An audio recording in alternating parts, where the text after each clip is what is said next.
7 Coronation Street spoilers next week. Ollie Driscoll arrested for attacking Jake Windass, and Maggie Driscoll sleeps with Brian Packham. Everything set to unfold in the episodes of Coronation Street, airing between Monday 24 and Friday 28 August. Another eventful week is on the way in Weatherfield. For the Driscoll family, things take a worrying turn when Ollie misunderstands a situation involving Jake Windass and Christina Boyd, leading him to pin the teenager to the ground. The situation then escalates when the police arrive and take Ollie into custody. Meanwhile, his grandmother Maggie awkwardly keeps her distance around the pub, doing everything she can to avoid crossing paths with newsagent Brian Packham.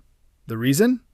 The pair spent the night together. Elsewhere, Sarah Platt prepares a makeshift weapon by stuffing several heavy snooker balls from the prison recreation room into an old sock. Frightened by what the prison's top inmate may have planned for her young son Harry outside the prison, Sarah tells her former police officer boyfriend, Kit Green, to get involved in the inmate's personal affairs and make sure both she and Harry remain safe. Here's a full look at everything happening in the episodes of Coronation Street, airing between Monday 24 and Friday 28 August. 1.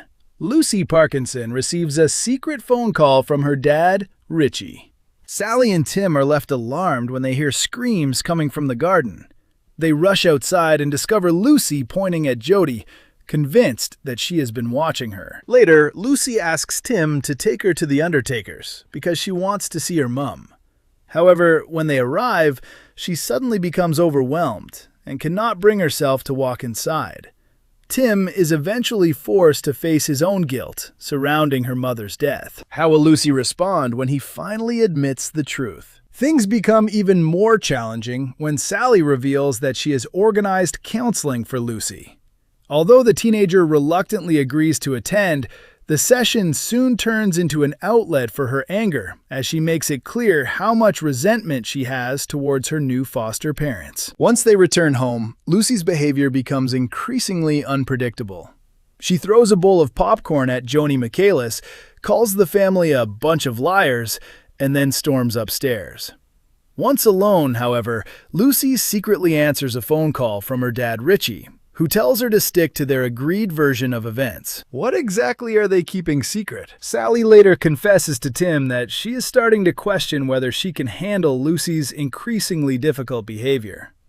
When social worker Ruth visits and carefully asks Lucy whether she is happy living with her foster family, Lucy is left facing a major decision. 2. The truth about Celeste's connection to Bernie Winter Allahan emerges. Todd is stunned when Celeste suddenly turns up.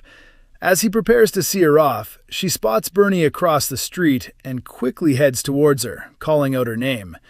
Bernie, however, clearly has no interest in a reunion and responds coldly. Todd is then shocked when Celeste reveals her connection to Bernie. She is the twin sister of Bernie's mother. Later, while at the cafe, Todd tells Bernie that her aunt is dying.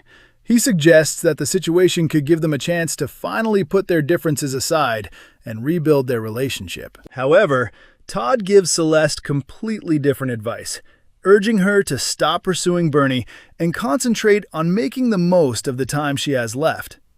When he mentions that he is planning to attend Manchester Pride at the weekend, Celeste catches him off guard by saying she wants to join him. Todd later informs Bernie that Celeste's condition has deteriorated, but Bernie remains surprisingly indifferent.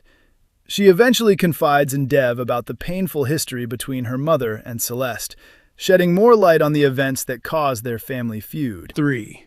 Sarah Platt creates a makeshift weapon behind bars. Bethany speaks to Sarah over the phone and tries to reassure her that Harry is doing well. However, her fragile sense of relief soon disappears when intimidating Kacey enters her cell and finds her crying. Kacey asks whether Harry is the reason Sarah's upset, leaving Sarah deeply disturbed when she realizes that the prison's top dog knows her son's name. Meanwhile, Bethany is going through the washing when she notices blood on one of Kit's t-shirts. The discovery makes her question what Kit has really been involved in. Back in prison, Sarah looks anxiously at a photograph of her son, only to discover that someone has deliberately erased his face. Kacey then appears and tells her that several pool balls have disappeared from the recreation room. Bethany later learns from Ollie and Nazir that Adam Barlow has taken Harry to the house of a new friend he met at Holiday Club. Meanwhile, Kacey reminds Sarah that she still needs Kit's assistance and shows her pictures of Harry at his new friend's home. Desperate to protect her son, Sarah phones Adam. He confirms that Harry is at Lottie's house and agrees to collect him immediately. Adam then questions Lottie about the photographs, but troubling signs begin to suggest that she could be working with Kacey. Sarah's ordeal takes an even more sinister turn when she places the stolen pool balls inside a sock, creating a makeshift weapon.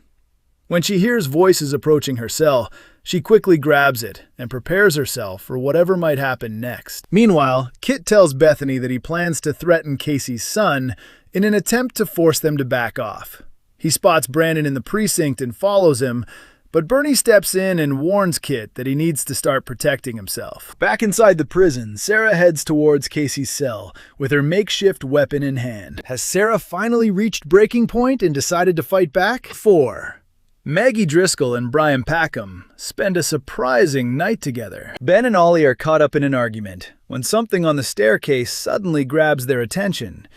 Their disagreement is quickly forgotten as a disheveled Brian emerges, followed by Maggie, leaving everyone completely stunned. Later, Brian asks Eva for advice on how to impress his new romantic interest.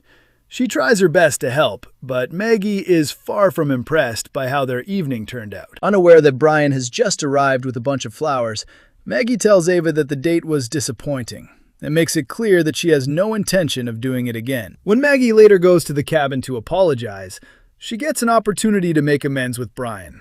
But can she fix their awkward situation? Glenda later finds Maggie hanging around in the hallway, where she admits that she is deliberately trying to avoid Brian. Oh dear. 5. Ollie Driscoll is taken into custody after attacking Jake Windass. Ollie is delighted when he announces that an influencer is planning to visit Speeddoll for a review. However, then quickly turns it into a competition by revealing his plans to host a craft beer event at the Rovers. Influencer Jude eventually arrives at the pub and samples the various craft beers.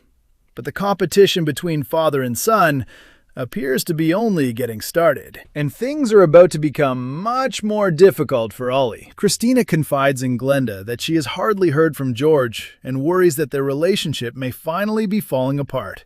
Things get worse when she becomes drunk and takes a tumble in the ginnel. Jake records what happens before throwing the contents of his water bottle over her.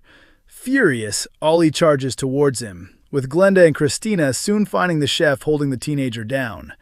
When Christina explains that Jake only threw water, Ollie realizes the seriousness of what he has done and releases him. Jake later tells Gary and Maria that he had actually been heading over to contact Joseph Brown when the confrontation happened. Gary advises him to be completely honest when speaking to the police. Back at the Rovers, Christina and Glenda attempt to reassure Ollie that he was only trying to help. Their conversation is interrupted when PC Jess Haywood arrives and arrests Ollie on suspicion of assault. Jess warns Ollie that he could potentially face a prison sentence, leaving him terrified about what could happen next. Ben later tells Gary that Ollie could be sent to prison. Jake overhears them and is clearly struggling with guilt. Will he finally come clean and reveal exactly what happened? 6. Todd Grimshaw comes clean about Christina Boyd. With George expected back from Somerset, a worried Christina busies herself cleaning the house, determined to make everything look perfect. Todd arrives at the funeral parlor for work, only to discover that his boss is already there. George confronts him about trying to escape his problems through alcohol, prompting Todd to explain what really happened involving Christina and her drunken behavior in the ginnel. When George finally returns home, he tells Christina that he has had plenty of time to consider everything. But what decision has he made about their relationship?